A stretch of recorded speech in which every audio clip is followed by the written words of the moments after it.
So this is going to be a good thing, you know? I'm glad we're here. I think we'll respect our decision. I think so too.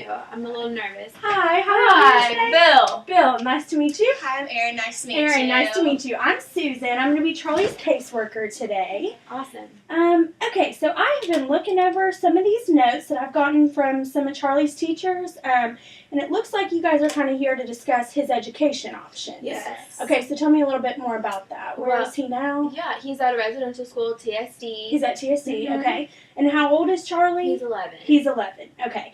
Now, at TSD, is he doing the day school program? Day school. Or okay, Mhm. so But he's very involved. He stays, does the extracurricular activities with all his friends. Great football player. Okay. Loves it. Okay. Great football. So at TSD now, that's the residential school. So he Yes. stays there. All of his educators are deaf. Yes. Everybody else at the Mhm. school is All deaf. deaf His friends are deaf. educators. Okay. And his, we had to have a speech class, but He is in speech classes. he is in the Yes. speech class, but Okay. it's, you know, very, not There are very some progressive. issues going on with Yes. that. Okay. Okay. Mhm. Now, have y'all considered mainstreaming him? That would be, putting him back into the public school system. He might not have deaf educators, but That's where we're conflicted today. We're That's kinda where you're torn on conflicted. that, because I grew up in a family that was all hearing. Okay. And I was the only deaf one, and I so you were mainstream. yes, You're mainstream. and Okay. I flourished, and a little challenge would be okay for him. I felt like A challenge would be okay. Okay. Because you said his academics, it looks here like he's doing very well Smart academically. Kid. He's Smart kid. I mean- Student athlete. It looks like he's doing really well, especially in math and in English. So, even if we leave here and it takes just pulling him out for math and putting him in a mainstream school and then having him go back to the residential school, like I think I could be okay with that. But we just need to weigh our Right. options. See, we're conflicted. you got, yeah, I can see things are a little bit different between the two. Yeah, So, yes. Dad, tell me what you're feeling. Well, I come from a big deaf family here in Knoxville, actually, very active in the deaf community, and Okay. I went to TSD myself, played You did. football. Oh, big football star. Big football star. So, I don't want him to feel isolated in his new school. I want him to feel a community there, and I'm really worried that he's going to lose that. I know that as a family, we're going to be able to keep him involved in the deaf community, Right. but I don't want him to not feel like he has friends in his new school. Right. I don't want to be the only deaf kid, and people will be like, why is that guy Right. signing? Well, and because he's playing sports, I'm sure that's an issue too, because he's Yes. probably made so many friends through sports. Exactly. But recently there have been some new leagues come up, some deaf leagues for certain sports. So if you guys, are thinking about mainstreaming him, that could be an option to look into. Those 'cause deaf I know- Olympics. Yeah, and I know that there have been several kids who their parents have kind of been on the fence about mainstreaming the residential Mhm. school issue as well. But they have kind of gotten immersed into some of those deaf leagues, That's and good to they've hear. been looking into that. Yeah. Is there any new research out that maybe would help us sway one way or the other? The research across the boards, we obviously want to do what is best for Charlie. And the main thing is that we need to make sure that we get Charlie in his least restrictive environment. Now, What does that mean? I'm sorry, I'm not familiar with the term. okay, you all might have heard about it, you might not have, and that's okay. Public Law 94-142. It was put into place, signed into law in the mid to late 90s. And so what that does is it really tries to emphasize where that child is going to thrive the most. So whether that be a mainstream school or a residential school, whether in the mainstreaming program he decides that he needs to go to resource classes or needs to be in general education, or even meeting with an itinerant teacher a couple times a week. There are several different options within the mainstreaming programs, and obviously you all know about the residential school. But the main thing is that we need to get Charlie into the area. Yes, Charlie, we need to get Charlie into the area where he is going to thrive the best. Okay. And so I understand you all want to challenge him, and especially, with his academics, I think that could be a really good, there could be some options there to make sure that, he's kind of being challenged but still being poured into and still being immersed in the deaf culture. I understand that's important to you. And with the mainstreaming, I know that since you've come from that background, you see how that could help Charlie through life and kind of help get him immersed in the world outside of the deaf culture a little bit as well, because the world primarily is hearing. So I understand, Right. You're probably trying to make sure that he is able to communicate with his And peers. I wanted to be able to communicate in all aspects of the world, and so that's what I think would be best for him. But I'm worried because I was a little iffy about having my interpreter walk around with me to the classes. Like, I don't want him to be that embarrassed and his Right. friends treat him differently just because he is deaf in signs or anything. Okay, now, and I understand that you're worried about Charlie possibly being embarrassed, having an interpreter follow him around, and him, maybe feeling like he has a weight on his shoulder. Because if he does go into that mainstream setting, he will have an interpreter in his class with him if you all decide to put him in general education classrooms. And that is because the Americans with Disabilities Act that got put into law in 1990. You've heard of that? Yeah. Okay. So with Thank that you. one, we just want to make sure that he is having all of the services that he needs in order to be successful in whichever academic environment you all decide, and we just need to make sure that he's given all the options and that we figure out what works best for him and what works best for y'all's family.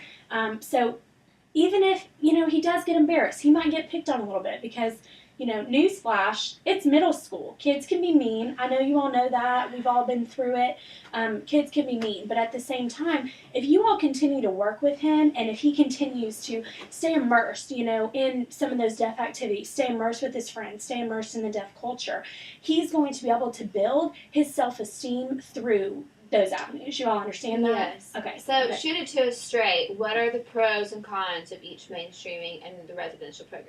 Okay, so by putting him into a mainstream school, you would be able to challenge him in those academic areas where, he's particularly thriving. So I know we've said he's doing pretty well in math, he's doing pretty well in English.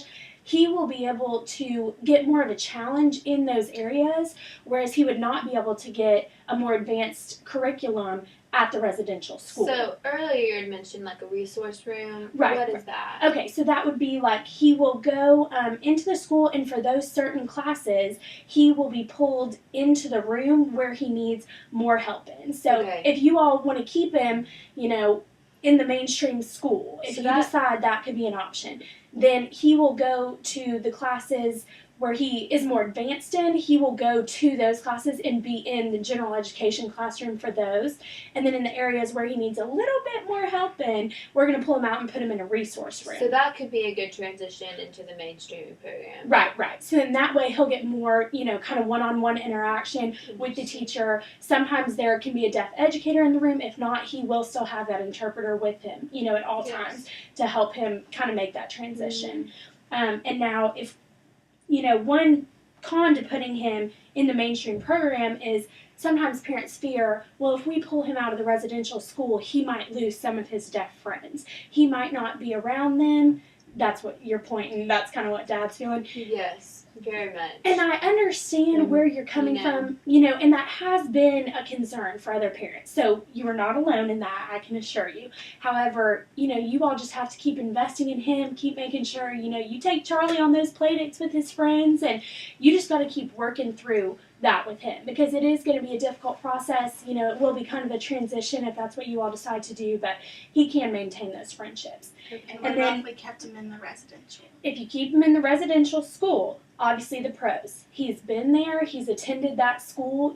He's now in middle school. He's been attending there since preschool, Right. He's going to have all deaf educators with him. There's no need for an interpreter to be following him around.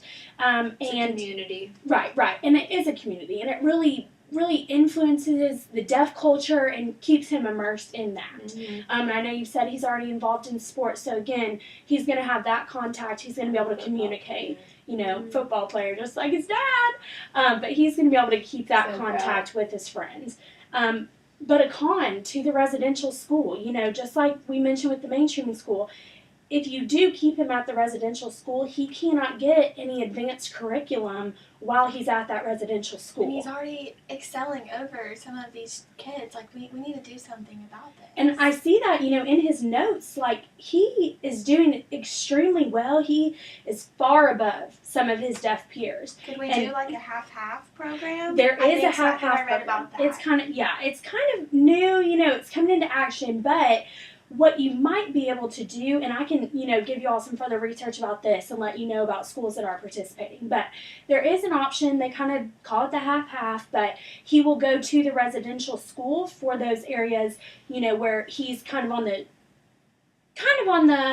the same level as his deaf peers. He'll go into the school for those. So, and then he will go into a mainstream program for the areas which he's excelling in academically. So I know we've said, his math scores are showing to be extremely high. His English scores are showing to be high. And that is great. Charlie's doing great. So we might want to take a look at pulling him out of the residential school for those couple subjects, taking him to the mainstream school so that way he gets a more advanced curriculum.